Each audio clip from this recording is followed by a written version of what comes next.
자, 실행 가능성. 어, 이제 글로벌 버전인데, 여러분들이 지방에서 서울로 많이 상경을 했을 거거든요. 지역마다 주력 사업이 다르니까, 한국도 주력 사업이 다른 지역이에요. 사실 글로벌로 보면 이거 그냥 한 주 정도예요. 연방국에. 그러니까 우리는 그냥 산업화들, 그, 노인들이 많고, 산업화가 아직까지 남아있고, 그리고 관광도시로밖에 못하는구나. 관점을 한국 전체로 확대할 수 있습니다. 여러분이 그리고 100년을 살든 200년을 살지 모르는데 불의의 사기로 언제 죽을지도 또 몰라요. 그러면서. 근데 글로벌로 안 간다는 건 좀 문제가 있다고 생각합니다. 여러분들이 만약 지방 소도시 한 지역에 평생 갇혀 살아야 된다면 슬픈 일인데 옛날 조선시대가 그렇고 지금도 많은 국가들이 이렇게 하고 있거든요. 우리는 경제적 자유가 몇 안 되는 이런 국가에 있습니다. 여기 보면 이 녹색이 경제적 자유도가 높은 국가들이에요. 우리는 몇 안 되는 국가에 있습니다. 일본도 보면은 국가 자본주의 시스템이기 때문에 그냥 적당히 높은 수준이에요. 적당히 프리하다. 근데 극단적으로 높지는 않겠지만은 완전 이제 프리 이렇게 나오는 수준은 아니지만 뭐 대체로 프리 수준에 되는 국가도 몇 개 없습니다.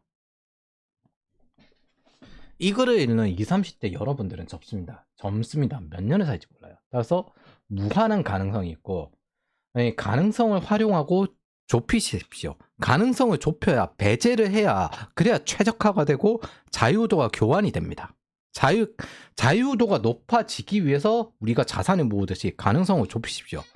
여러분들이 니치처럼 돈을 쓴다는 건 가능성을 넓힌 상태에서 더 이상 좁히지 않는다는 거거든요. 가능성을 좁히십시오.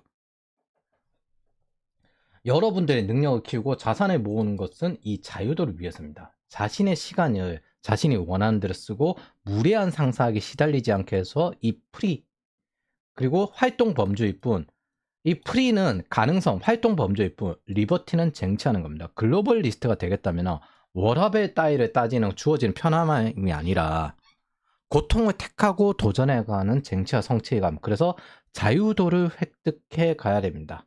그래서 그걸 통해서 증명해내는 사람이 되어야 돼요. 고통을 택한 대신에 우리는 뭐예요? 삶의 자유도.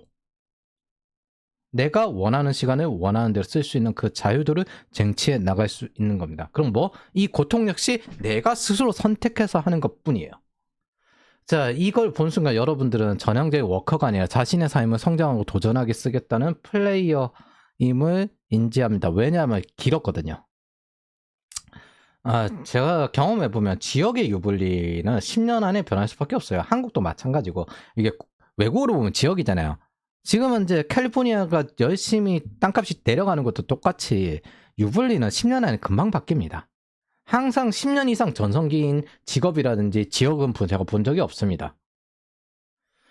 어, 똑같이 이제 월스트리트 저널에 올라간 건 진보 쪽의 경제적 자유도인데 좀 보수 성향인 프레이저 쪽의 경제적 자유도도 있거든요. 이것도 홍콩도 똑같이 하락을 확 했습니다. 지금 뭐 싱가포르 1위에요. 그래서 싱가포르이 경쟁자를 제쳤죠. 어? 여기 보면은 그래서 여기 스위스 같은 데도 그 법인세가 낮기 때문에 창업해서 성공해야 돼요. 소득으로 성공 이 돈 벌어서 이제 고연봉자가 될 생각을 하지 말고 뭐 이제 여기는 뭐 그냥 금융이 메인이니까 여기 보면은 한국도 꽤 많이 높습니다. 예, 충분히 이 정도 기회를 가진 이런 모스트리 프리 여기에 다들 동의를 한다는 거예요. 그러니까 우리는 이런 데 태어났으면 태어날 가능성이 더 높아. 이런 데 태어났으면 난리 났어요. 솔직히 여기 태어났어도 위태로웠을 거야.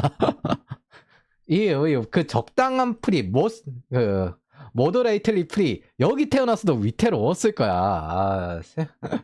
그래서 우리는 이런 데 태어난, 이 시기에 이런 데 태어난 거에 저는 감사합니다. 굉장히 좋은 스타팅이다. 와, 전생에 좀 공을 많이 세웠다. 저는 개인적으로 그 생각합니다. 이게 운빨로 만들어지는 거잖아요. 자, 제로. 영어는 이제 한국에서도 필수입니다. 닥치고 글로벌이기 때문에. 기술을 익히는데 특히나 필수죠. 첫 번째, 글로벌 공통 역량에 집중하십시오. 제가 로컬 역량에 집중 안 하는 이유 중에 하나인데, 그 한국 클라우드 중에 이제 그 KT 클라우드랑 네이버 클라우드 이런 것들 있잖아요. 이게 정부 공공시장 노리는 건데 한국에 있을 거면 그거 해도 돼요. 근데 글로벌로 진출할 친구들에게는 그 자격증 따라고 안 합니다. 공부하라고도 안 해요. 글로벌 기준점으로 이야기를 해요. 예, 그래서 우리가 클라우드 데브옵스에 집중하는 이유입니다. 보안 컨설팅은 법 정책으로 한국 기준인데 이거 주로 잘 안 보내는 이유는 글로벌 진출할 친구들에게 안 보내요. 한국에 계속 남은 친구들에게 보내요. 저희는 한국에 있는 플레이어가 될 친구들이든 외국의 플레이어가 될 친구들이든 어느 쪽이든 둘 다 살려낼 겁니다. 그렇다 한들 또 글로벌로 진출한 친구들에게 한국의 보안업계 근무해 본 경험 같은 건 실제로 도움이 됩니다. 따라서 주니어 경험에는 좋아요. 두 번째, 글로벌에서 통용되는 자격증을 중심으로 취득을 하십시오. UNCIS 출신이신 최호성 박사님도 자격증을 관리하시는데 청년일수록 더더욱더 자격증 관리를 잘 해야죠. 근데 이걸 5만에 부려요. 나이 들어서 자격증으로 해결하려고 합니다. 그럼 안 되죠. 역량이 있어야 되는데. 역량도 자격증도 다 가지고 있어야 돼요. 자격증은 신분 같은 겁니다. 비자 발급하는 듯이. 여러분들이 B2C와 B2B, B2G를 다양하게 넘나들 수 있는 자유도를 확보하셔서 노후까지 영향력을 키울 수 있습니다. 우리는 개발 인프라 보안도 넘나드는 자유도를 목표로 하죠. 겸손을 잊지 마세요. 고통을 택하고 자유도를 확보해야 됩니다. 이 가능성이 영원할 것이다 라고 착각을 하고 있으면 안 됩니다. 저는 어떤 가능성이 10년 이상 유지되는 경우는 잘 본 적이 없습니다. 전성기는 그 정도예요. 직업의 전성기, 지역의 전성기, 그리고 국가의 전성기. 자, 세 번째, 해외 진출은 다양한 옵션으로 접근하십시오. 올인은 5만원 태조입니다. 해외 진출에서 가장 중요한 건 비자와 일자리 문제인데 그러면 모든 건 2, 3년 경력을 쌓은 후에 시작된다고 생각을 하고 사전에 준비를 하는 거예요. 경력으로 해외 진출할 거냐? 뭐 싱가포르 정도 노리는 게 좋죠. 말레이시아는 싱가포르 땅값이 너무 비싸서 옆으로 올라가서 이렇게 아시아 지역, 아시아 중심, 아시아 지사 회사들이 또 제법 옮겨갔는데 여기도 꽤 괜찮습니다. 이 둘 중에 하나를 볼 수 있을 겁니다. 지금 이제 채용이 프리징 되기 때문에 좀 더 힘들 거예요. 그럼 미리미리 준비를 하셔야 된다는 거. 두 번째, 워킹 홀리데이, 개발자 엔지니어, 석사 유학. 20대 초반에 영어권 유학을 살려보십시오. 석사 유학. 워킹 홀리데이로 가서 거기서 일자리 주하는 방법도 있고, 석사 유학. 영어권 유학을 접근해서 이거 한국에 다시 돌아와도 이득이잖아요. 그래서 유학의 목적은 캐나다나 미국입니다. 석사 졸업 후 취업을 해서 장기적으로 거주하는 목적. 취업에 수월하려면 무조건 드문 역량까지 같이 있어야 됩니다. 보통 이게 3학기 정도 되는 걸로 기억을 하거든요.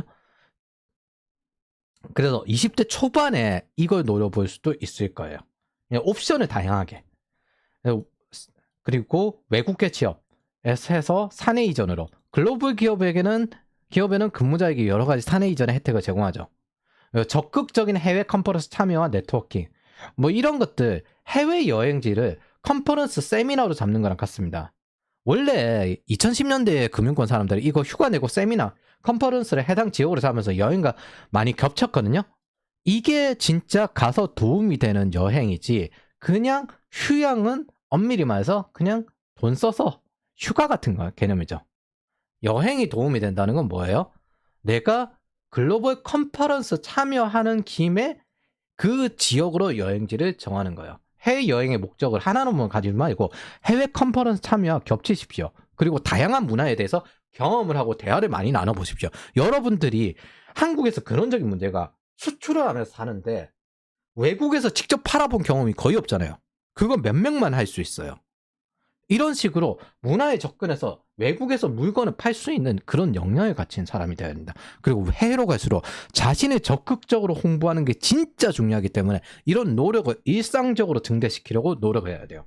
뭐 겸사겸사 유혹을 확대시키는 역량도 필요하겠지만 연애도 하면서 사는 게 저는 평생 제일 좋다고 생각합니다. 여러분들이 인생에 중요한 걸 정하지 않으면 남이 중요한 걸 정해버립니다. 네 번째, 자연스러운 만남 추구만큼 오만한 짓은 없다. 뭐 지금은 요즘은 SNS로 예술가도 정치인도 SNS를 해가지고 발버둥을 치는 그런 시대입니다. 근데 누가 삼고초려하겠다는 이런 제갈량 심리는 오만한 게 그지없어요. 항상 겸손해야 됩니다. 이건 뭐 확률적 우위를 두고 노력해 나가는 거잖아요. 올인을 하지 않는 겁니다. 내가 틀릴 수 있기 때문에. 그거 할 필요 있나? 라는 사람들은 지적 태만이면서 결국 세상을 욕하게 됩니다. 서구권 사회로 갈수록 더더욱 더 적극적으로 홍보해야 되는데 지금은 한국에 있어도 외국에 직접 물건을 팔 수 있는 그 역량을 갖춰야 된다. 자신의 가치와 프로세스를 공유하는 것이 건실한 노력이로 취급받는 게 사실은 현대 사회입니다. 근데 한국에서는 뭐 괴팍한 취향이고 성장이 꺾였기 때문에 그렇게 되면 자기를 추월하게 되잖아요. 그럼 내 인생이 틀렸다는 나르시즘이 계속 발동이 돼요. 내 인생이 틀리지 않았다는 걸 계속 증명하기 위해서 여러 가지 괴팍한 취향과 괴롭힘이 나오는 겁니다. 이런 사람들 끊으십시오. 이 사람들 솔직히 내로남불이거나 아니면은 자기가 뭘 원하는지 모르거나 성장할 생각이 없거나 뜯어먹는 것밖에 관심이 없습니다. 그냥 끊으십시오. 자, 이걸 하기 위해서는 기본적으로 개인의 직업적 퍼스널 블로그와 링크드인부터 관리합시다. 많은 글로벌 스카웃은 링크드인으로 접근합니다. 그리고 해외 기술 스택을 확장하면서 블로그에 공유하고 학습도 되고 자연적인 SEO도 될 겁니다.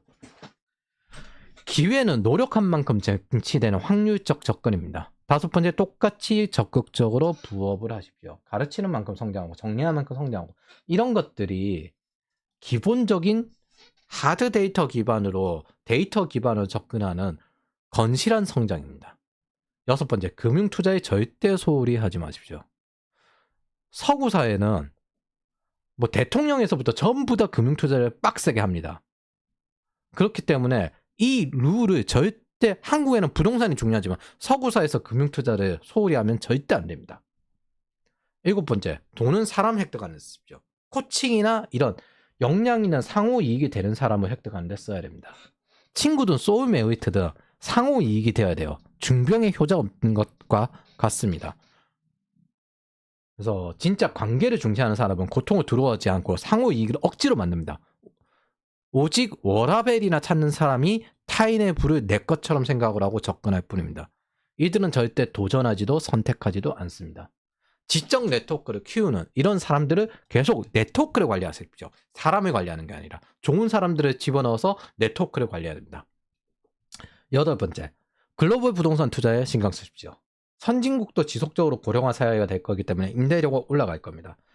그리고 기업이 성장할수록 그만큼 그 지역의 부동산은 올라갈 수밖에 없어요. 중요한 거는 부동산 투자가 아니라 이를 통한 고용 창출을 좀 중시한데, 이거 해외 부동산 투자를 할 때는 부동산 투자자로서 접근하는 거거든요.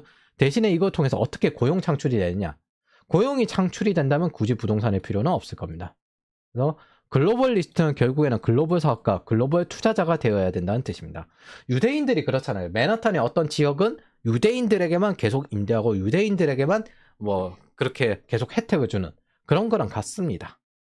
이런 네트워크를, 이런 부동산 투자를 가지고 있는 사람들, 저 사람은 금융 지식을 가지고 있는 사람들, 이렇게 서로 네트워크를 확장시켜 나가면서 성장형 네트워크가 되는 거죠. 그 네트워크를 글로벌로 확장시키는 게 글로벌 리스트가 되는 1단계입니다. 자, 그리고 번외로 한국의 연봉으로 PIR이 10이잖아. 미국이 2배 연봉이라고 해봐요. 그럼 PIR이 5가 되어버립니다.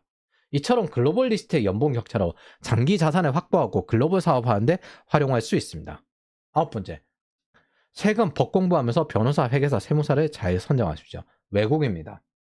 각국별로 다르지만 이것들은 전부 다 자력 구제예요. 제대로 되지 않고 싼 곳 구하다가 아주 곤란한 상태가 벌어질 수도 있기 때문에 좀 비싸도 신뢰할 수 있는 곳에 가야 됩니다. 예를 들어 신흥국 같은 데 갔을 때 세무사나 회계사들 이렇게 해서 이 사람들은 컴퓨터 쓰는 것보다는 뭐 그냥 종이로 이렇게 관리하는 경우가 많거든요. 근데 그게 뭐 작은 사무실에 들어가면 한 방에 날려버리면 되돌릴 수가 없어요. 근데 뭐예요? 좀 큰 데 가면은 좀 비싸게 쓰면 어때요? 그건 되돌릴 수가 있을 거잖아요. 동시에 또 한국과 미국에서 동시에 돈을 벌면 어떤 식으로 세금을 내야 이중으로 부과하지 않는지 이런 것들 전부 다 자력 구제입니다. 누가 알아서 구제해주지 않아요. 10번째, 각국 시장의 트렌드에 대해서 공부를 하십시오. 문화적 저변이나 사회 체제가 완전히 다르기 때문에 특히 개발자나 엔지니어나 어쨌든 이런 것들 취업 활동도 하지만은 비즈니스에 연관이 되어 있기 때문에 이게 어떤 식으로 영향을 미치는지 알아야 되는 겁니다. 그리고 11번째, 장기적으로 법인을 설립하려고 노력하시고 12번째, 세일즈와 판매 능력을 익히려고 노력하십시오. 그리고 절대 성공에 안주하지 말고 평생 불확실한 미래에 도전을 하셔야 합니다. 자, MZ 거리면서 실제로는 소비가 줄었는데 맨날 이것 때문에 얘들이 못 사는 거다. 실제로는 소득이 줄었는데 여러분들 뜯을 생각밖에 없는 정부와 주류 사이에 순응하지 마십시오. 저는 저출산도 부동산 때문에 하는 거라고 생각을 합니다. 사실 지금의 남녀 갈등 정현백이 만들었잖아요. 독방 육아나 이런 용어도 정현백이 만들었잖아요. 뭐 전부 기성세대가 억지로 만들고 억지로 나누고 이렇게 만드는 겁니다. 이런 거에 경영당하지 마세요. 삶을 경영당하지 마세요. 자신의 삶을 경영하세요. 하드 데이터는 현실이지만 소프트 데이터는 주관일 뿐입니다. 근데 이걸 가지고 자기에게 잘못된 세계관과 가치관을 자꾸 집어넣지 마세요. 실제 세계는 이걸로 돌아갑니다. 그러면 뇌가 힘든 거예요. 그 고통 가지고 다시 또 다른 사람을 비난하는데 쓰게 되는 겁니다. 삶을 경영당하지 말고 자신의 삶을 경영하기 바랍니다.